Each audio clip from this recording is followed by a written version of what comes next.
कधीच नाही चुकणार तुमचे फेवरेट टीव्ही शोज झी5 सोबत, तेही एकदम फ्री।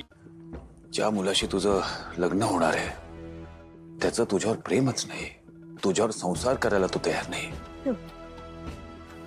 कसं झालं असतं पुढे? मला कळत नाहीये मी अजून काय करायला हवं होतं। मी माझ्या सगळ्या जुन्या चुका पुसून काढण्याचा प्रयत्न केला। मी खरंच सगळ्यांची चांगली वागत होते मनापासून, आणि तरीही असं होतंय। यशशी लग्न झाल्यावर माझी श्वेता सेटल झाली असती, आता ते सुद्धा काही होणार नाही। मला माहिती आहे जागीदाराकडून खूप मोठी चूक झाली आहे, पण मला अजून एक चान्स द्या। ट्रस्ट मी, पुढच्या 8 दिवसात मी कुठला तरी चांगला मुलगा शोधून तुझं लग्न लावून देईन श्वेता। तू काय? No AJ, not now. माझा आता तुमच्यावर अजिबात विश्वास नाहीये। तुम्ही विसरलात का? तुम्ही स्वतः आलेलात ना माझ्या हातावर मेहंदी काढायला। तुम्ही स्वतः ठरवलं होतं आपलं लग्न।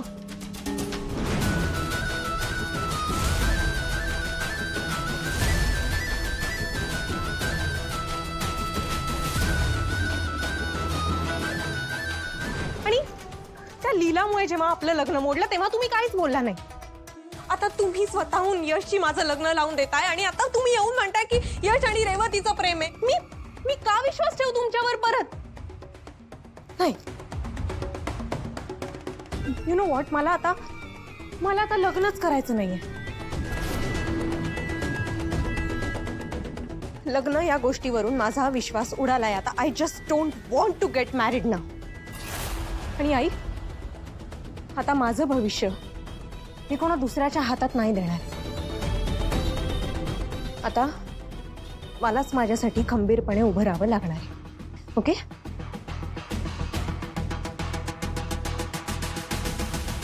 तेजी, तुम्ही म्हणताय की यशचं आणि रेवतीचं एकमेकांवर प्रेम आहे। फाईन, ठीक आहे, मी त्यांच्या मार्गात येणार नाही,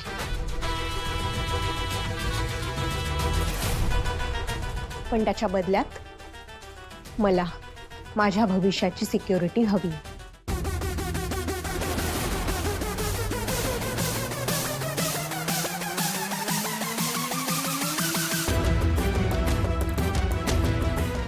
येस, माझं आणि यशचं लग्न ठरल्यावर तुम्ही यशच्या नावावर तुमच्या कंपनीतले 5% करणार होता, राईट? आता माझं आणि यशचं लग्न तर होतच नाहीये, सो आय डिमांड की तुम्ही ते 5% आता माझ्या नावावर करायचे।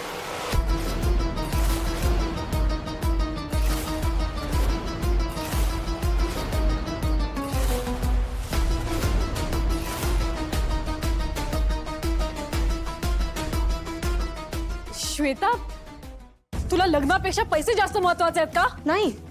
नाही ताई, असं अजिबात नाही। पण तुम्ही सगळेजण एकदा माझ्या जागी येऊन विचार करून बघा। एकदा नाही, 2 वेळा जहागीरदारांनी माझ्या आयुष्याचा काहीतरी निर्णय घेतला, आणि दोन्ही वेळेला माझं आयुष्य उद्ध्वस्त झालंय।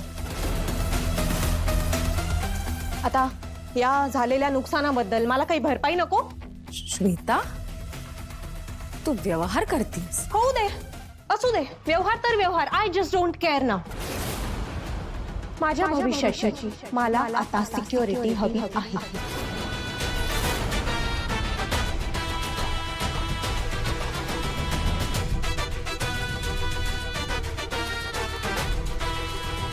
दिलं काय?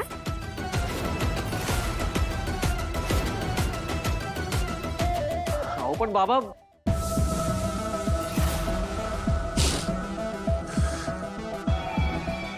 गेलेली संपत्ती, प्रॉपर्टी परत कमावता येते, पण नावावर बट्टा लागतो, तो कधीही मिटवता येत नाही। आपल्याला हे मान्य करावं लागणार आहे की आपण श्वेताचं नुकसान केलंय।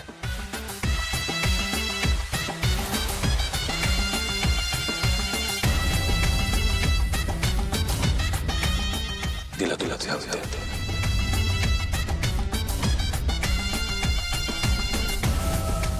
खिरापत वाटल्यासारखी प्रॉपर्टी वाटलं आहे जे माझ्या हातचं प्यादही गेलं।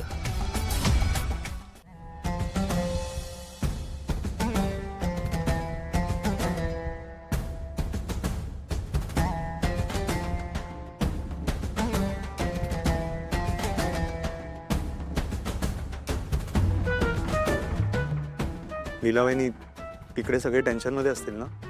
हो असतील, पण एंगेजमेंट टाळण्याचा हा एकमेव मार्ग होता यश. थँक्यू सो मच लीलाबाईंनी. खरं तर मला घरातून काढण्यात खूप मोठी रिस्क होती, पण तू माझ्यासाठी आणि रेवतीसाठी. हे बघ यश, अरे थँक्यू काय म्हणतोयस? मोठ्या बहिणीसारखी आहे की नाही मी तुझी. मग आणि हे बघ, काही झालं तरी मी तुझ्या आणि रेऊ बरोबर काही वाईट होऊ देणार नाही. मी कायम तुमच्या पाठीशी. चला.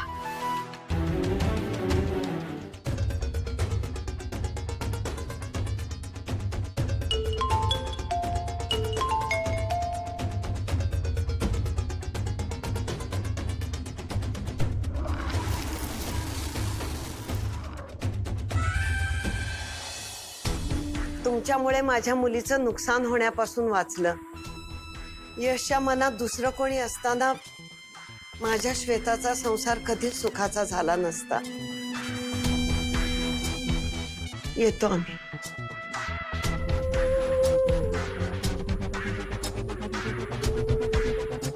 चल श्वेता, चल.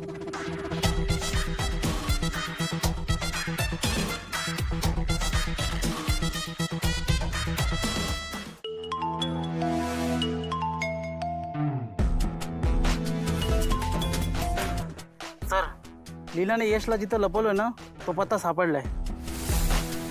मी लोकेशन पाठवतो सर.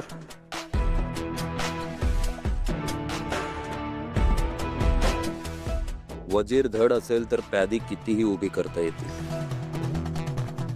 लीला, तुझ्या आणि एजेच्या विरोधात मी आता असं एक प्याद उभं करणार आहे की ज्याचा तू कधी विचारही केला नसशील.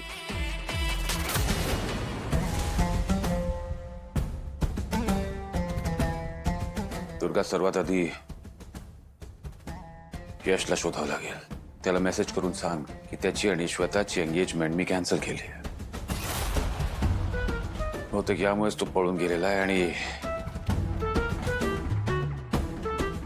त्याला हे कळल्यावर तो लगेच परत येईल. हे जे यश पळून गेलेला नाहीये, त्याला ती लीला पळवून घेऊन गेलीये तिच्यासोबत. व्हॉट? पण लीलाला तर मी रूम मध्ये बसायची शिक्षा दिली होती ना. आणि तीच शिक्षा मोडून ती सकाळी यशला तिच्यासोबत पळून घेऊन चालली होती. देवाच्या दयेने मी तिला पाहिलं आणि थांबवलं. म्हणून तिने ही अशी बाबा वगैरे बनून यायची थेर केली आणि सगळ्या घरात धूर करून ती यशला पळून घेऊन गेलीये. ही असली नाटकं ना त्या मूर्ख मुलीला सुचतात. दुर्गा, श्वेताचा आणि यशचा स्वाखरपणा होऊ नये असं लीलालाही वाटत होतं, पण ती इतक्या खालच्या थराला नाही जाणार. नाही, बरोबर आहे आजी. आजकाल तुमचा माझ्यावर विश्वास नसतोच. दुर्गा, नाही ठीक आहे, मी लीलाच्या रूम मध्ये जाते आणि जर का ती तिथे नसेल ना तर हे तिनेच केलंय हे आपोआप सिद्ध होईल. झी5 ॲप डाउनलोड करा आणि पहा सर्व एपिसोड्स एकदम फ्री.